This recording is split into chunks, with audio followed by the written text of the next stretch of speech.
Trend or trash? Is using a formatted email template trend, or is it trash and you should just be using a plain looking Gmail? It's trend and trash. And it's a good question, because here's what happens with templates. It's so funny to me. So there's a million tools out there, make the greatest template. And every template that you find, whatever tool that you're using, it will check every best practice box. So the picture's in the right place, the headline's the right size, the right font, whatever. And here's what happens.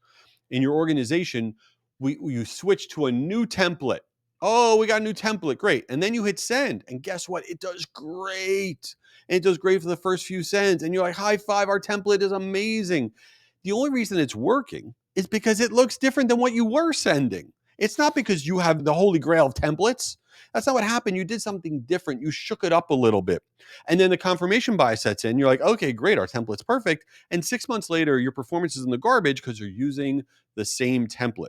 So the game is not templates or no templates or this format, that format. You need to have like 5 or 6 different, radically different formats, letter format, different templates, different colors, different things to keep that level of excitement up. Because if not, it literally, you could print out, there are certain brands in my mind right now, if I print out all their emails, it would be wallpaper, right? They're always the same thing.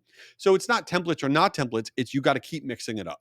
God, I've been talking about this and honestly struggling with it for a really long time. We've done kind of a similar format with the MarTech podcast for years, and we've been trying to change it up. We're adding the new segments. We're publishing daily. We're moving to once a week. We're doing YouTube. We're all sorts of new experimentation.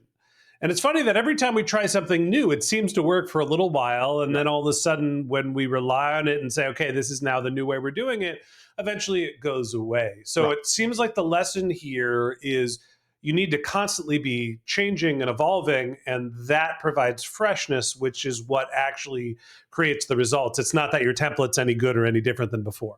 You're so right. I mean, I always think about, it's so random. There's a brand called Alo, ALO. It's the clothing store that my 17-year-old daughter, swears by. That athletic Very uniform. monotone Yes, clothing, right. right? Yeah.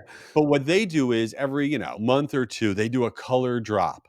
Okay. Oh my God, this light blue color of their workout outfit, and it's only available now, and it will be available, whatever. And then a month from now, it's going to be a different, slightly changed thing, and whatever. And everyone goes bonkers every time they come out with it, and it's different. It's not that you can't just go to the store and get the same thing every single time. And that's what the world that we're in now. We don't want the same thing over and over and over again. We want it to always, we want our brands, we want who we're interacting with to kind of be mixing it up. We want the newness. So yeah, unfortunately, it makes all of our jobs harder that we can't just keep going back to the well and doing the same thing.